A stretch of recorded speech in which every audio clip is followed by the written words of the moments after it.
salib-Mu Tuhan, maka kami mengalami kemenangan atas dosa. Karena kuasa salib-Mu, maka kami diselamatkan. Betapa penting makna salib-Mu bagi kami. Tanpa Engkau mati di atas kayu salib, maka kami tetap dalam dosa dan binasa.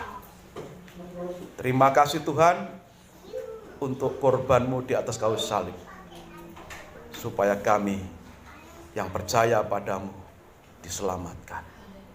Saat ini kami mau merenungkan firman-Mu, merenungkan makna salib di dalam kehidupan kami. Terima kasih Tuhan Yesus. Kami siap dengarkan sabda-Mu. Haleluya. Amin.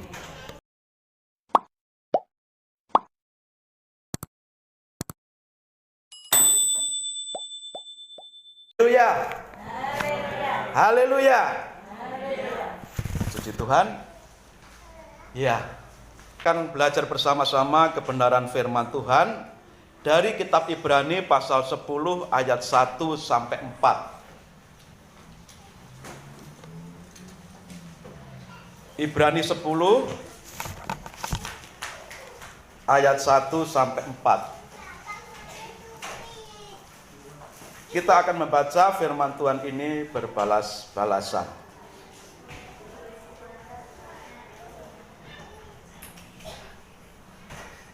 Ibrani pasal 10 ayat 1 sampai 4, demikian firman Tuhan.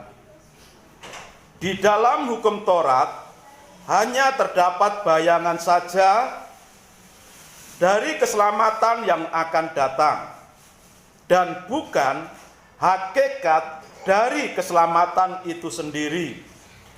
Karena itu, dengan korban yang sama, yang setiap tahun terus-menerus dipersembahkan, hukum Taurat tidak mungkin menyempurnakan mereka yang datang mengambil bagian di dalamnya. Ayat 2. Sebab jika hal itu mungkin, pasti orang mempersembahkan korban lagi. Sebab mereka yang melakukan ibadah itu tidak sadar lagi akan dosa setelah disucikan sekali untuk selama-lamanya. Tetapi justru oleh korban-korban itu setiap tahun orang diperingatkan akan adanya dosa. 4. Sebab tidak mungkin darah mencucikan atau darah domba jantan menghapus dosa. Amin untuk firman Tuhan. Sidang jemaat yang dikasihi Tuhan Kristus, hari ini kita memperingati penyaliban Tuhan Yesus, puncak dari sengsara Tuhan. Puncak dari sengsara Tuhan, disalibkan dan mati di atas kayu salib. Bagi orang dunia itu kebodohan, tapi bagi kita memiliki makna yang sangat penting. Untuk kita bisa merenungkan, mendalami, dan sedikit mengalami makna dari penderitaan Tuhan Yesus. Ya, hari-hari ini kita kan, di antara kita saya perhatikan ada beberapa yang batuk-batuk, ada beberapa yang sakit, toh ada termasuk saya.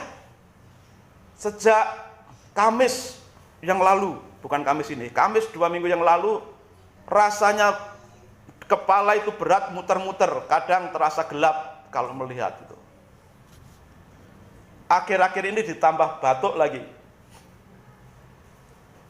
Jadi rasa-rasanya memasuki masa-masa sengsara Tuhan Yesus ini, ada sedikit yang cuma, ya mungkin kabel apa yang di dalam kita itu cuma sedikit saja diambil, ditarik gitu. Ditarik sedikit, ciut jadi batuk. Ciut jadi sakit kepala. Ciut jadi linu-linu. Cuma sedikit aja ditarik. Tapi rasanya kita sudah mengalami sesuatu yang mengganggu dalam aktivitas kita. Mau bekerja, tidak bisa maksimal.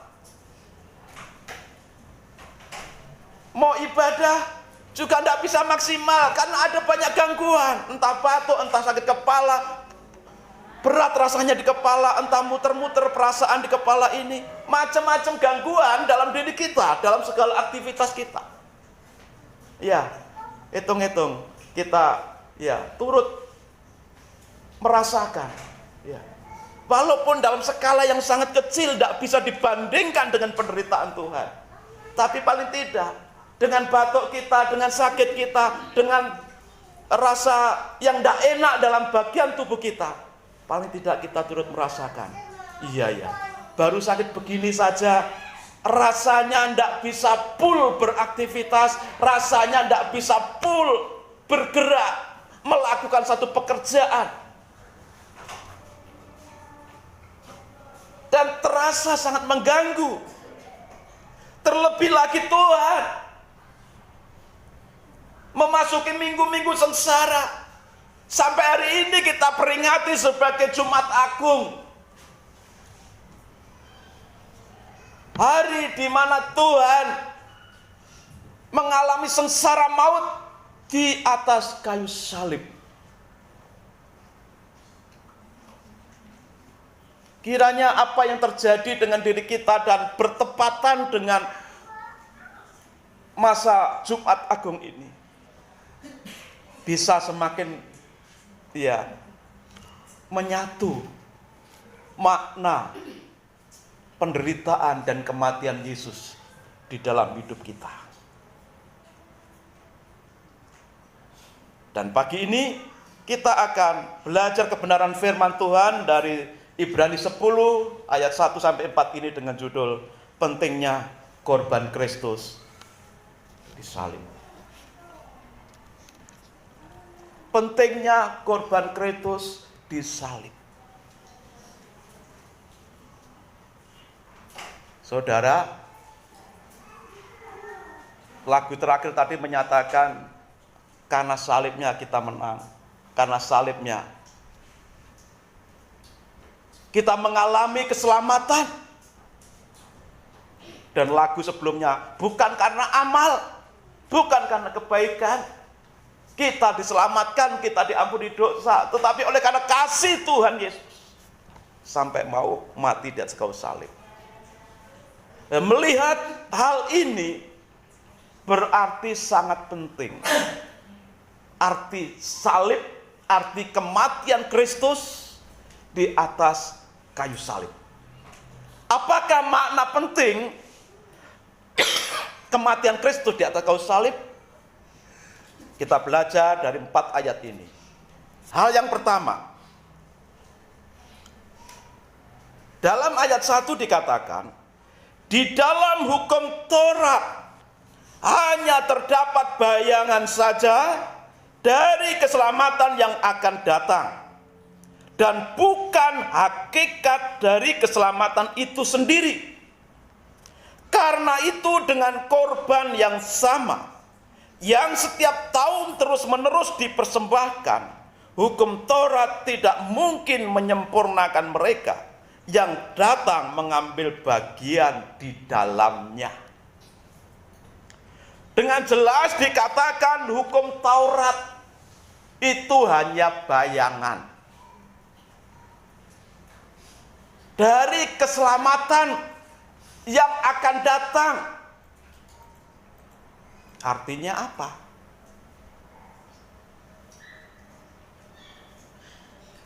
Bahwa keselamatan melalui hukum Taurat dan secara umum perjanjian lama dengan berbagai ritualnya, dengan berbagai syarat-syarat keselamatannya, melalui korban-korban yang ada,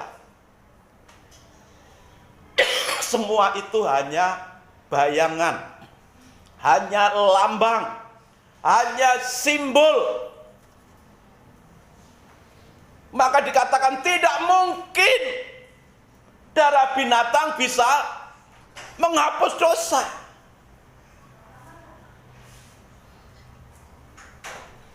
Hanya bayangan. Tetapi kenapa Tuhan menerima walaupun itu hanya simbol ataupun bayangan dari keselamatan, bukan sebagai hakikat? Apa arti hakikat keselamatan itu? Keselamatan yang asli, yang sesungguhnya, yang Tuhan berikan.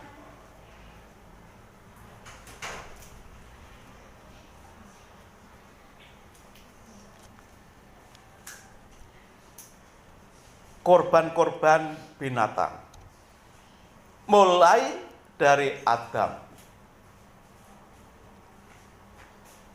Habel, Noh, dan seterusnya melalui Abraham, sampai terus zaman imam-imam selama perjanjian lama. Itu hanya simbol, itu hanya bayangan, dan tidak bisa menyelamatkan. Itu sebabnya, karena itu bayangan, karena itu simbol, lambang, maka perlu digenapi. Siapa yang akan menggenapi dari simbol, lambang, atau bayangan dari keselamatan itu? Melalui kematian Yesus di atas kayu salib. Dengan tegas ayat 4 tadi mengatakan, tidak mungkin darah lembu, darah domba bisa menghapus dosa. Karena itu hanya lambang, karena itu hanya bayangan.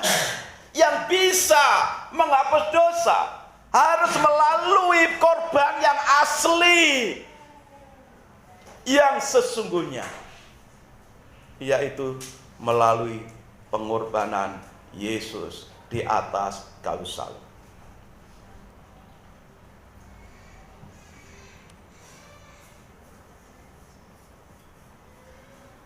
Dalam Matius 5 ayat 17 sampai 18.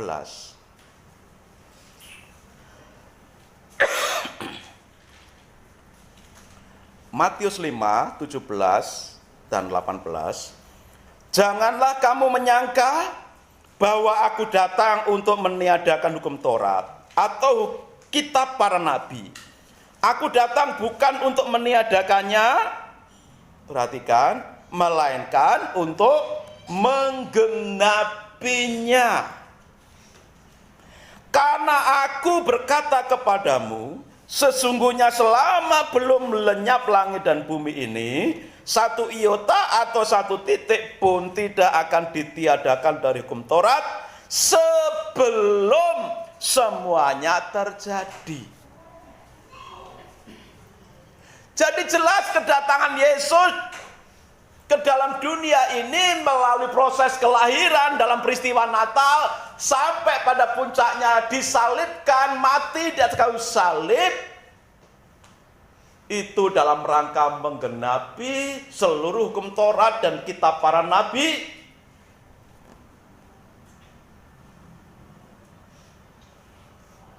Dan ketika Yesus sudah menggenapi, maka semua korban-korban penghapus dosa, korban-korban untuk keselamatan dalam perjanjian lama itu sudah digenapi melalui kedatangan Tuhan Yesus sampai mati di atas kayu salib.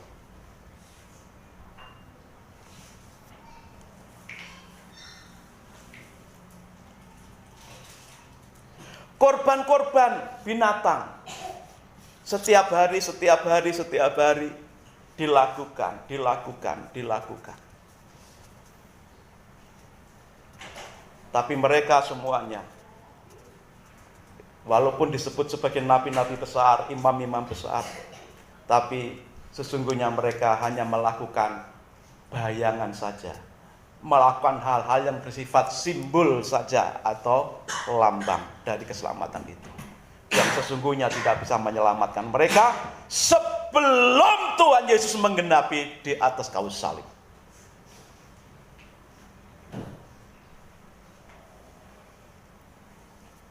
Lalu hal yang kedua,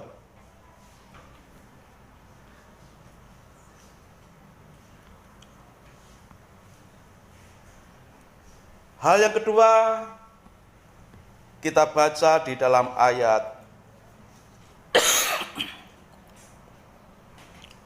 3 dan 4. Tetapi justru oleh korban-korban itu setiap tahun orang diperingatkan akan adanya dosa. Korban-korban itu hanya untuk mengingatkan bahwa ketika mereka mempersembahkan korban, mereka itu punya dosa.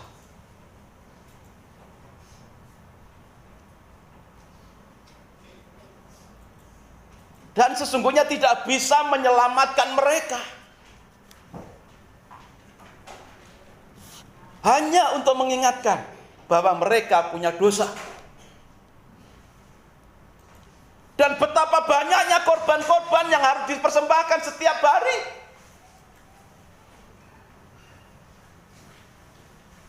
Walaupun dengan nilai yang sangat mahal. Karena setiap hari, setiap saat dalam mempersembahkan korban. Tetapi itu hanya bayangan, itu hanya simbol untuk supaya mereka diselamatkan. Dan ayat 4 menyatakan apa? Sebab tidak mungkin darah lembu jantan atau darah domba jantan menghapus dosa. Jadi setiap kali mereka melakukan korban persembahan, mereka hanya menerima sebagai simbol bahwa mereka sudah diampuni dan diselamatkan. Hal yang kedua ini berbicara mengenai apa? Kalau yang pertama tadi salib Yesus itu penting untuk menggenapi bayangan, simbol, nubuat dalam perjanjian lama, dalam kitab para nabi, dalam kitab Taurat. Hal yang kedua ini, pentingnya salib Yesus itu adalah untuk menyempurnakan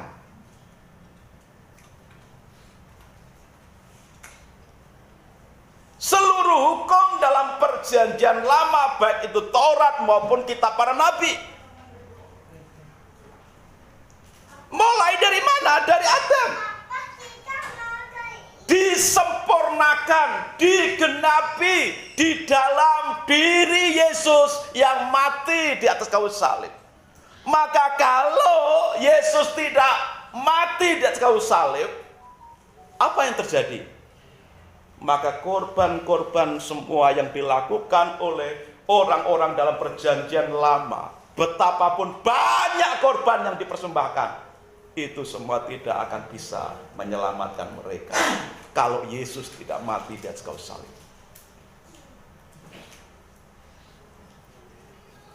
Kita lihat dulu dari proses kejatuhan Adam dan Hawa. Itu ada dalam Kejadian 3 ayat 15.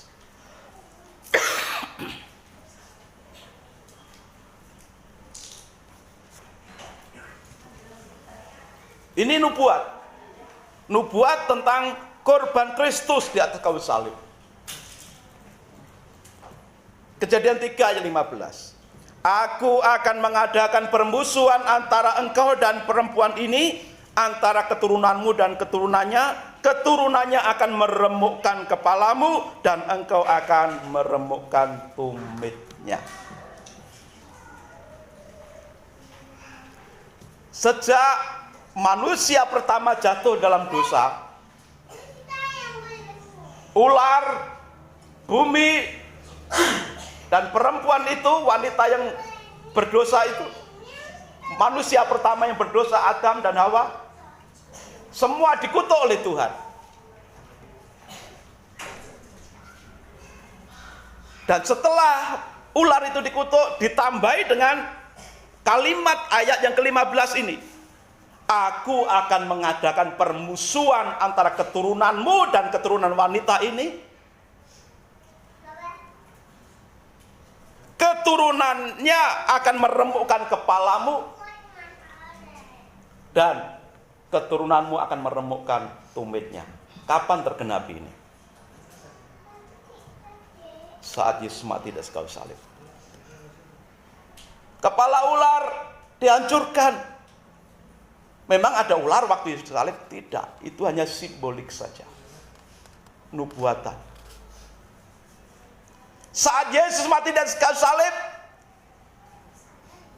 kuasa dosa itu sudah dihancurkan.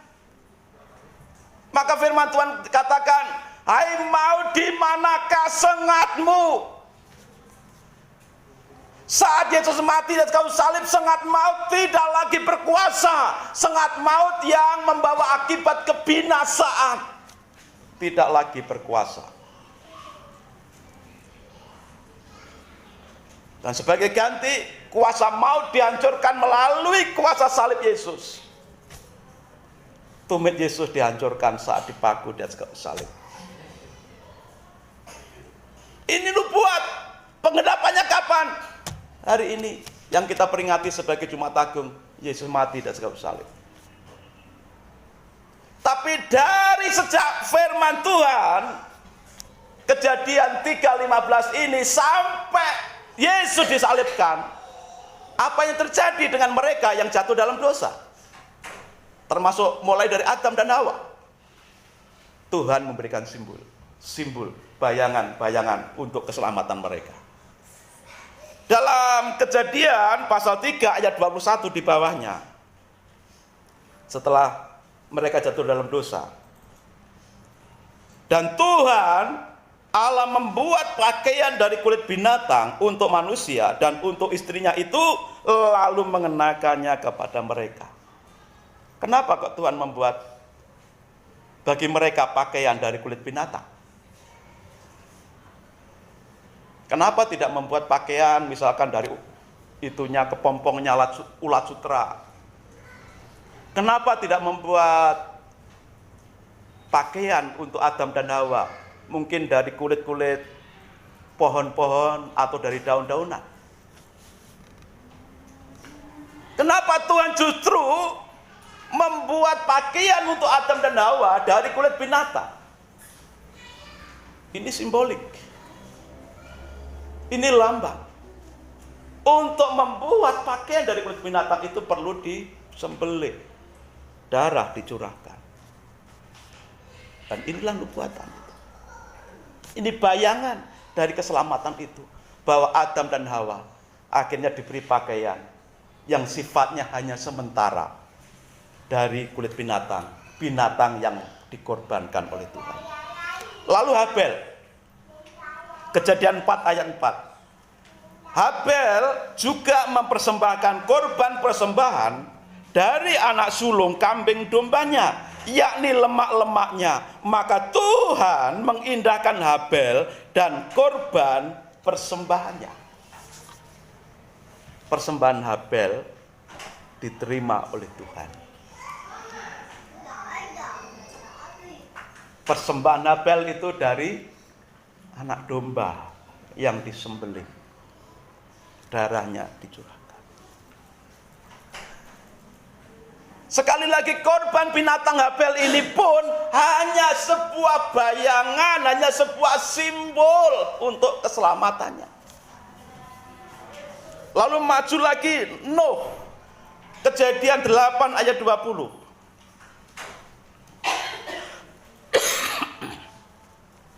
Kejadian 8 ayat 20. Lalu Nuh mendirikan mezbah bagi Tuhan dari segala binatang yang tidak haram dan dari segala burung yang tidak haram. Diambilnyalah beberapa ekor. Lalu ia mempersembahkan korban bakaran di atas mezbah itu. Lalu setelah Nuh mempersembahkan korban bakaran di atas mezbah dari berbagai binatang yang tidak haram itu, Tuhan berjanji untuk tidak lagi menghukum dunia ini dengan air bah. Ini bayangan dari keselamatan, bayangan dari pengampunan dosa. Lalu apa gunanya? Tetap ada gunanya, tapi sifatnya sementara. Sifatnya sementara. bukan untuk keselamatan kekal, tapi sekedar untuk beberapa saat mereka diampuni, mereka diselamatkan. Kalau hal itu berkaitan dengan murka Tuhan, maka ketika persembahan korban itu diberikan, maka surutlah amarah Tuhan, murka Tuhan. Demikian juga Abraham, lalu zaman para imam.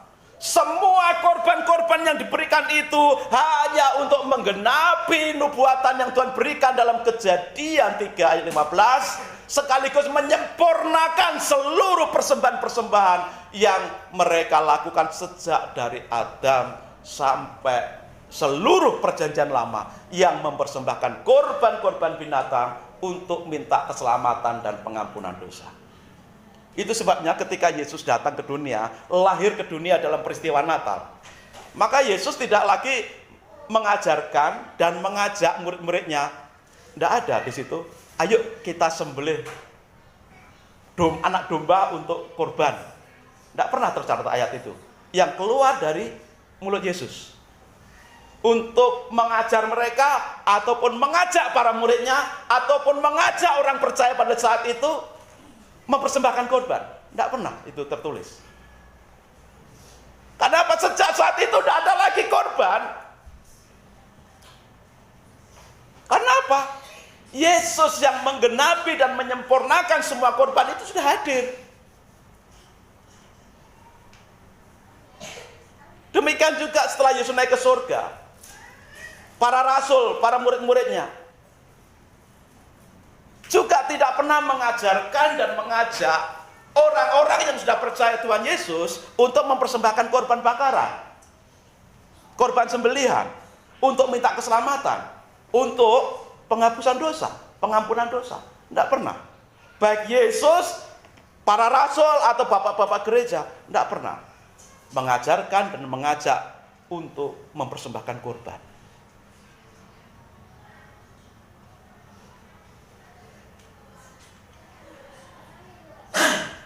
Karena apa?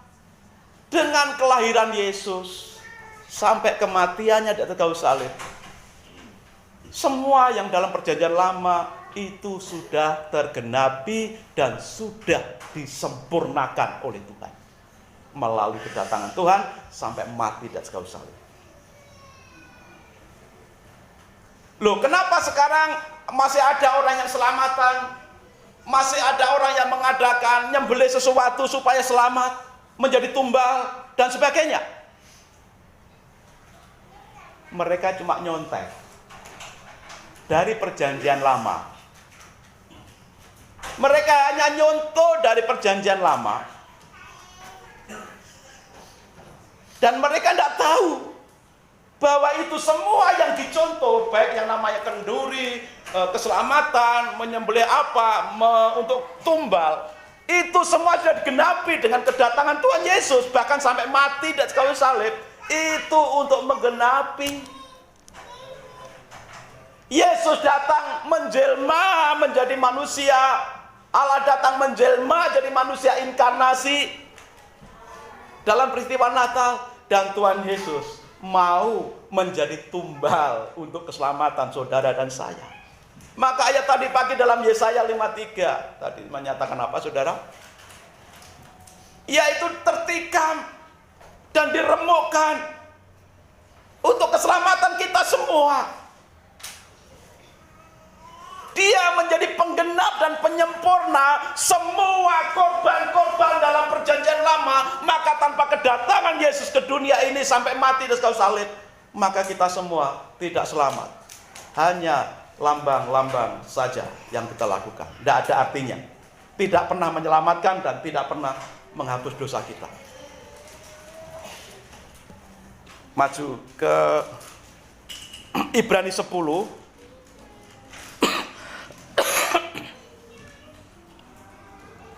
ayat 10, 12 dan 14.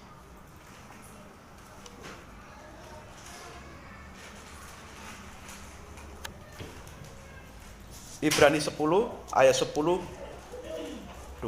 dan 14. Dan karena kehendaknya inilah kita telah dikuduskan satu kali untuk selama-lamanya oleh persembahan tubuh Yesus Kristus. Lalu ayat 11. Selanjutnya setiap imam melakukan tiap-tiap hari pelayanannya dan berulang-ulang mempersembahkan korban yang sama sekali tidak dapat menghapus dosa. Jelas sekali ya ayat 11 ini ya. Setiap imam melakukan tiap-tiap hari pelayanannya dan berulang-ulang mempersembahkan korban yang sama, baik itu domba, lembu, atau burung tekukur, yang sama sekali tidak dapat menghapus dosa. Ayat 12. Tetapi ia setelah mempersembahkan hanya satu korban saja, karena dosa ia duduk untuk selama-lamanya di sebelah kanan Allah. 14. Sebab oleh satu korban saja ia, itu Yesus, telah menyempurnakan untuk selama-lamanya mereka yang ia kuduskan. Hanya sekali korban di atas kayu salib sudah bisa menyempurnakan semua korban, sudah bisa menyempurnakan pengudusan umatnya. Hanya sekali korban di atas kayu salib. Jadi betapa pentingnya makna pengorbanan Tuhan Yesus sampai mati di atas kayu salib. Walaupun banyak orang mencibir dan menghina, meledek. Oh, katanya Tuhan tapi mati di atas kayu salib. Tapi inilah pentingnya kematian Yesus di atas kayu salib. Jangan malu, tapi berbanggalah, berbahagialah. Karena punya Yesus yang mau memberikan dirinya untuk menggantikan, menjadi tumbal supaya saudara dan saya yang percaya kepada Tuhan Yesus diselamatkan. Ya. Lalu dalam Ibrani 11 ayat 39 sampai 40. Ini untuk menunjukkan betapa pentingnya pengorbanan Tuhan Yesus mati di atas kayu salib. Ibrani 11 ayat 39 sampai 40.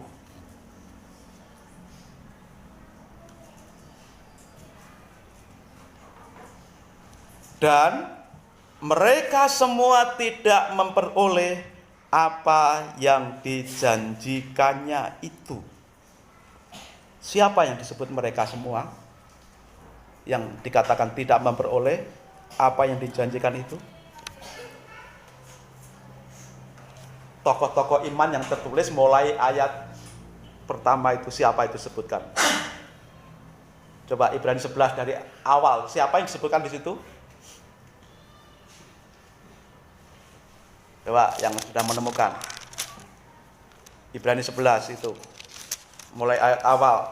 Nama siapa itu disebutkan? Karena iman. Ayat 11. Karena iman Abel. Siapa lagi? Henok.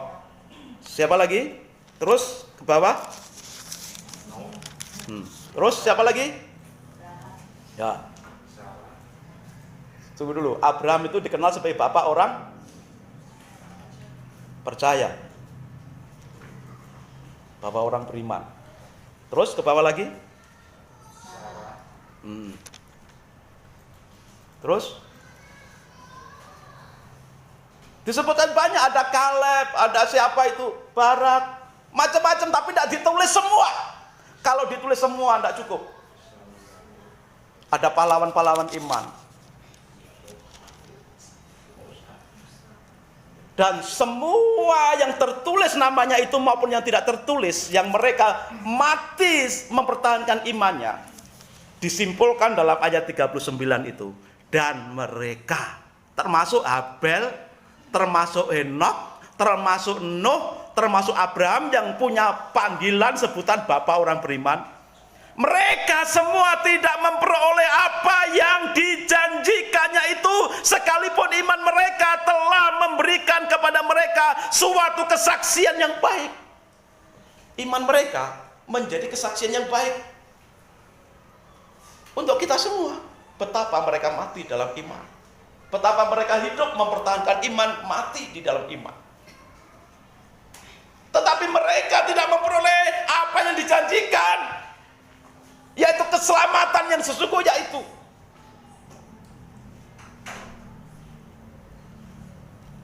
Dilanjutkan ayat 40. Sebab Allah telah menyediakan sesuatu yang lebih baik bagi kita. Tanpa kita, mereka tidak dapat sampai kepada kesempurnaan. Nah, ini apa maksudnya? Sebab Allah telah menyediakan sesuatu yang lebih baik bagi kita. Kita siapa? Orang yang percaya dalam perjanjian baru melalui kedatangan Tuhan Yesus sampai kematiannya di atas kayu salib. Melalui zaman anugerah Yesus disalibkan, itulah di generasi kita inilah mereka semua saksi-saksi iman yang hebat dalam perjanjian lama itu harus bersama nunggu sampai digenapinya Yesus mati di atas kayu salib, lalu disatukan bersama-sama dengan kita. Baru mereka bisa mengalami makna keselamatan yang sesungguhnya.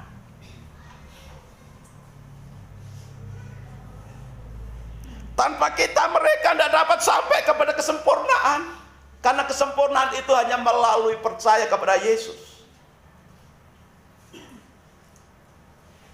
Dan apa yang mereka persembahkan saat itu, taruhlah Habel. Apa yang Habel persembahkan? Anak domba yang paling bagus dikorbankan. Tuhan berkenan. Tapi Tuhan ketika melihat korban itu hanya semacam apa ya, panjer atau persekot, dan harus ada yang melunasi. Itu cuma bayangan, simbol. Jadi kalau Habel, Nuh mempersembahkan korban, Abraham mempersembahkan korban, imam-imam mempersembahkan korban, dan seluruh aturan perjanjian lama mempersembahkan korban, itu sifatnya hanya persekot, uang buka. Dan itu tidak ada artinya apa-apa kalau tidak digenapi, disempurnakan melalui korban Yesus. Jadi ketika Tuhan melihat korban-korban mereka, Tuhan melihat ini akan dilunasi oleh Yesus. Tidak mungkin korban lembu, darah domba bisa mengampuni dosa, menghapus dosa. Hanya darah Yesus yang mati di atas kayu salib.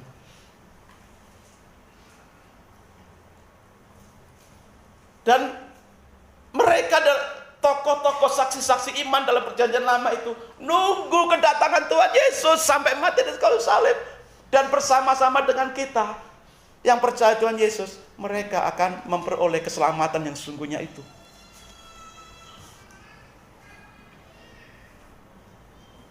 Itulah pentingnya salib Yesus. Itulah pentingnya Yesus harus mati di atas kayu salib. Bukan sesuatu yang memalukan, tapi sesuatu yang mengharukan dan membanggakan kita. Siapakah kita ini sampai Tuhan mau menggantikan kita, turun ke dunia dalam wujud manusia, menggantikan kita, lalu menjadi tumbal untuk dosa-dosa kita. Itu sebabnya biarlah kita di dalam memperingati Jumat Agung, kematian Tuhan Yesus di atas kayu salib ini, kita sungguh-sungguh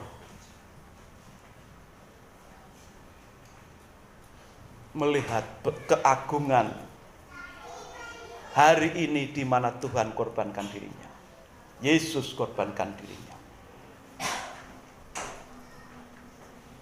Maka tidak perlu kita berkecil hati. Oh, Yesus mati, kita berkecil hati. Oh, Yesus mati di atas kayu salib, lalu kita putus asa. Enggak, justru melalui kematian Yesus di atas kayu salib ini menumbuhkan satu fajar pengharapan supaya kita tidak lagi berputus asa, supaya kita betul-betul mengalami keselamatan yang dijanjikan, yang dinubuatkan, yang disimbolkan dalam perjanjian lama.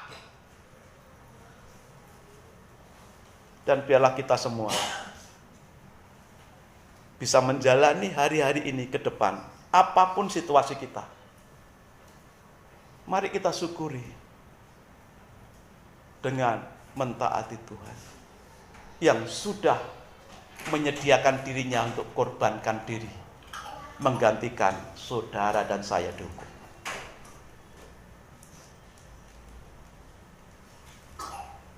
Kalau dalam perjanjian lama, korban-korban perjanjian lama itu tidak ada kepastian keselamatan. Karena nunggu dilunasi oleh Tuhan Yesus melalui kematian di atas kayu salib. Dan melalui kematian Yesus di atas kayu salib, keselamatan adalah sudah dijamin oleh Tuhan. Pasti. Itu sebabnya saudaraku sekalian, ayo sebentar kita akan menikmati perjamuan Tuhan. Kita sungguh-sungguh memaknai Jumat Agung, Jumat di mana Yesus mati di atas kayu salib menggantikan kita semuanya ini. Tubuhnya dihajar, dipukul, didera. Dari situ mengalir darah. Bahkan sampai di atas kayu salib pun dia dicucuk lambungnya dengan tombak sehingga keluar air dan darah. Betapa agungnya saat Yesus mati di atas kayu salib untuk supaya saudara dan saya, seluruh manusia di muka bumi ini mengalami keselamatan asal percaya kepada Tuhan Yesus Kristus. Sebentar kita akan mengikuti perjamuan Tuhan, tapi sebelum kita mengambil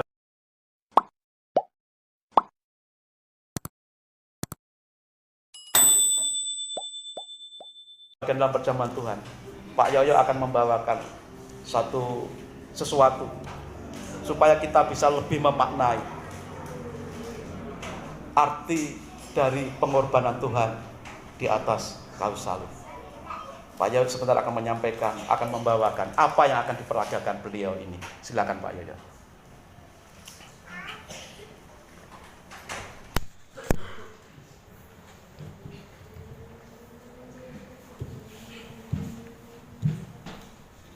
Terima kasih Pak Slamet yang sudah memberikan waktu. Saudara, kita sudah banyak mendengar khotbah tentang salib Tuhan. Maka pada siang hari ini saya ingin mengajak sedikit saja kita merasakan bagaimana penderitaan Tuhan di atas kayu salib, supaya kita tidak sembrono, supaya kita bisa meresapi, memaknai bagaimana menderitanya Tuhan di atas kayu salib. Ya. Nanti bagi yang tidak kuat, saya persilakan untuk duduk. Tapi bagi yang masih bisa bertahan, paksa kita supaya tetap bertahan. Saya undang untuk berdiri bersama-sama. Kalau nanti kita perlu sedikit menyisihkan bangku, disisihkan saja. Coba kita akan merentangkan tangan kita seperti kita sedang disalib. Lebih tinggi lagi. Kita pernah melihat gambar Tuhan Yesus disalib? Ya. Coba rentangkan tangan kita lebih tinggi lagi, ya. Rapatkan kaki kita, karena Tuhan Yesus waktu disalib kakinya ditumpuk dan dipaku. Lalu pejamkan mata kita. Saudara, bagi nanti yang tidak kuat silakan duduk tapi tetap dalam sikap doa. Tapi bagi yang masih kuat, kita akan paksa terus seberapa kuat kita akan menanggung ini. Saudara, kita hanya merentangkan tangan, tapi Tuhan Yesus ketika merentangkan tangan seperti ini, ada paku di dalam tangan kanan dan kiri kita yang mengucurkan darah dan dia menahan sakit yang amat sangat. Ada paku di kaki yang mengucurkan darah dan dia menahan sakit yang amat sangat. Sebelum hal ini terjadi, tadi malam Tuhan Yesus sudah disiksa dengan luar biasa, dicambuk, kulitnya terkelupas, dan darah mengucur dari dalam tubuhnya.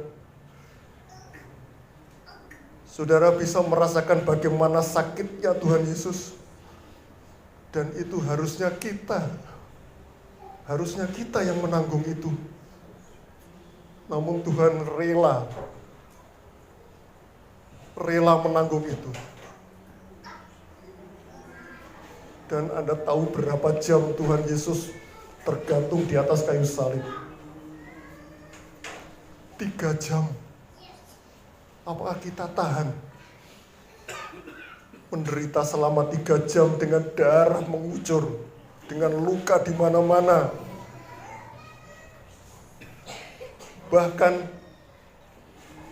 mahkota duri yang menancap di dalam kepalanya mengucurkan darah sehingga tidak ada rupa lagi. Bahkan Tuhan mengatakan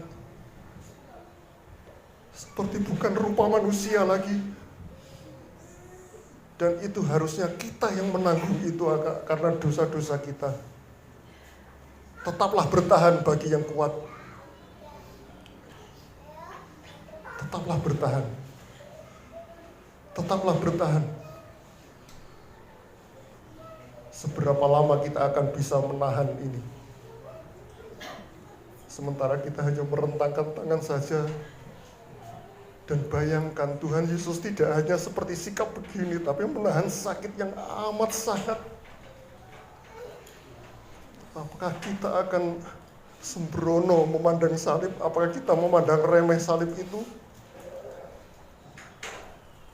Saudara, teruslah bertahan. Teruslah bertahan dan bayangkan bagaimana penderitaan Tuhan Yesus di atas kayu salib.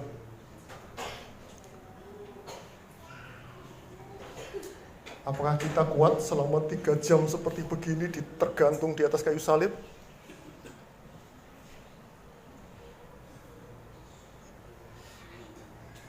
Bagaimana pengampunan dosa yang luar biasa itu Tuhan sudah berikan.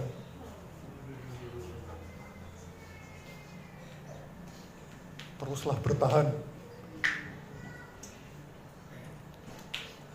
Paksa kalau kita sudah kuat. Paksa supaya kita tetap dalam posisi seperti Tuhan disalib.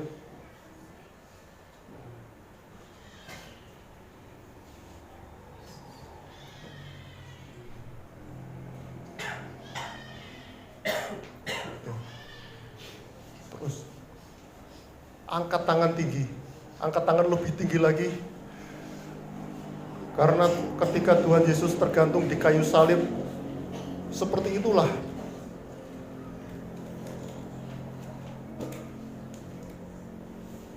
Bayangkan kalau saja kita tidak hanya merentangkan tangan begini, namun ada paku yang tertancap di dalam tangan kita. Dan kita menahan sakit yang amat sangat oleh karena paku itu. Punggung kita luka-luka oleh karena cambukan. Apa kita masih bertahan? Apa kita masih kuat?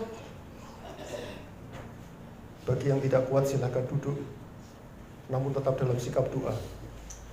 Bagi yang masih bisa bertahan, silahkan Anda memaksa diri untuk tetap bertahan.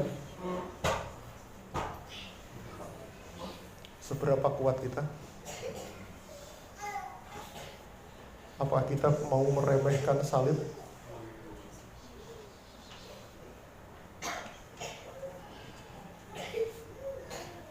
Saya tidak tahu sudah berapa menit ini. Namun Tuhan Yesus tahukah bahwa Tuhan Yesus tergantung seperti ini 3 jam di atas kayu salib dengan menderita luka yang amat sangat. Tetaplah seperti sikap Anda di salib. Kalau Anda masih kuat, paksa.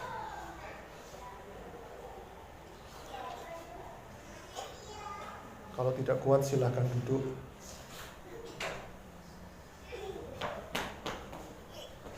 Renungkan. Sekarang renungkan bagaimana Tuhan menderitanya di atas kayu salib. Kalau Anda tersentuh, Anda menangislah, tidak apa-apa. Lepaskan pengampunan kepada semua orang. Bahkan ketika kita memiliki dendam, lepaskan pengampunan. Karena di atas kayu salib yang menderita itu, Tuhan juga melepaskan pengampunan. Tuhan, ampuni mereka yang tidak tahu. Silakan duduk bagi yang tidak kuat. Tapi bagi yang masih kuat, silakan bertahan. Berapa lama kita akan bisa bertahan? Dengan sikap seperti kita disalib.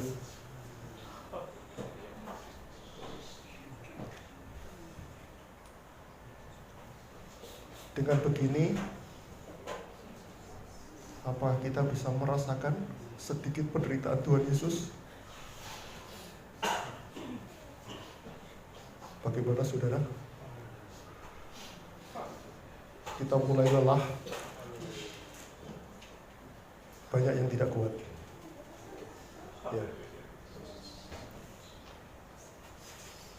Tidak apa-apa, yang penting kita sudah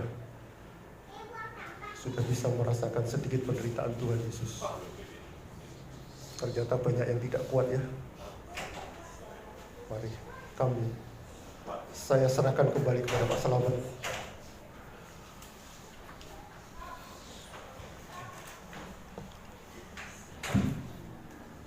Kita akan bersama-sama mengambil bagian dalam perjamuan Tuhan.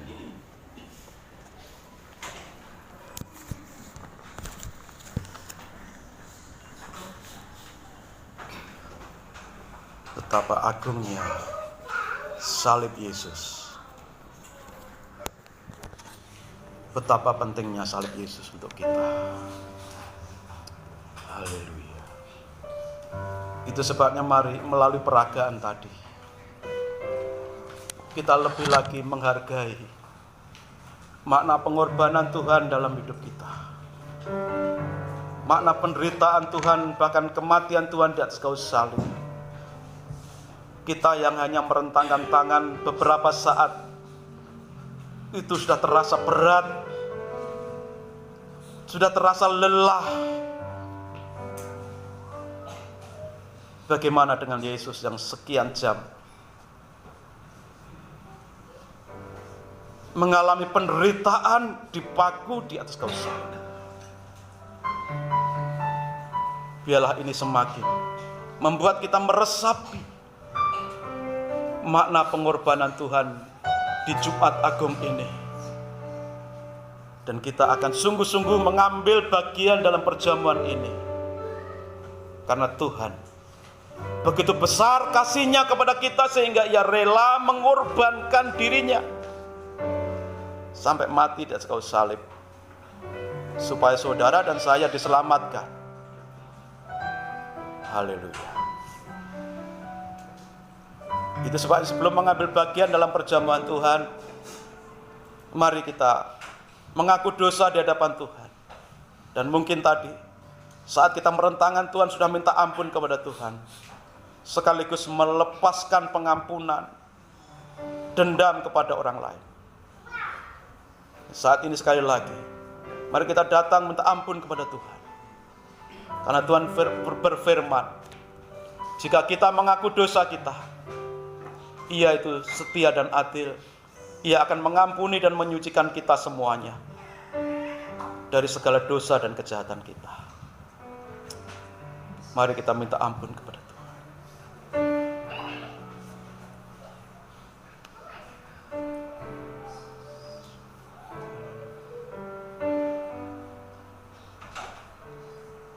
Musik terus mengalun.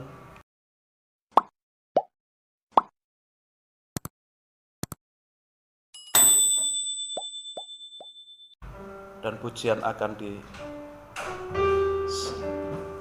dilantunkan untuk mengiringi perjamuan Tuhan ini.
Pak Surti maju ke depan.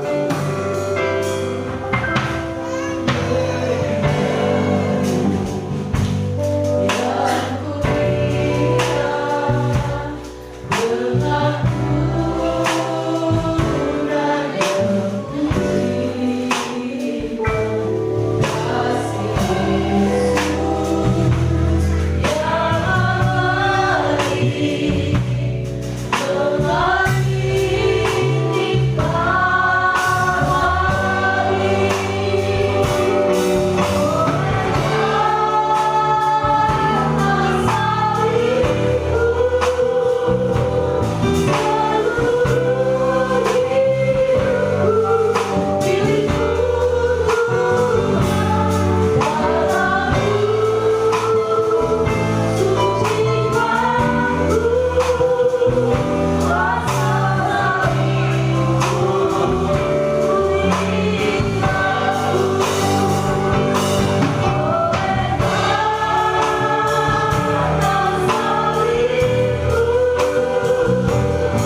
ambil waktu teduh sejenak.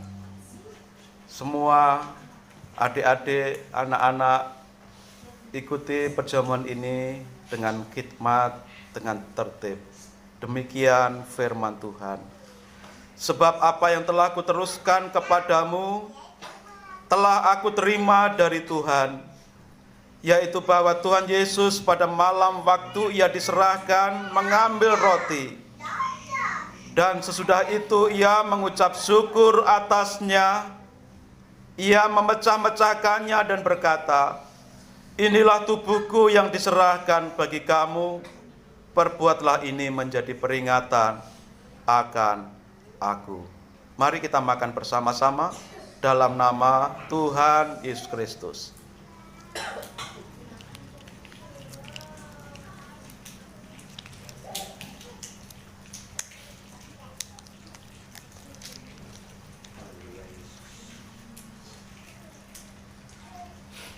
Demikian juga Yesus mengambil cawan sesudah makan, lalu berkata, cawan ini adalah perjanjian baru yang dimeteraikan oleh darahku.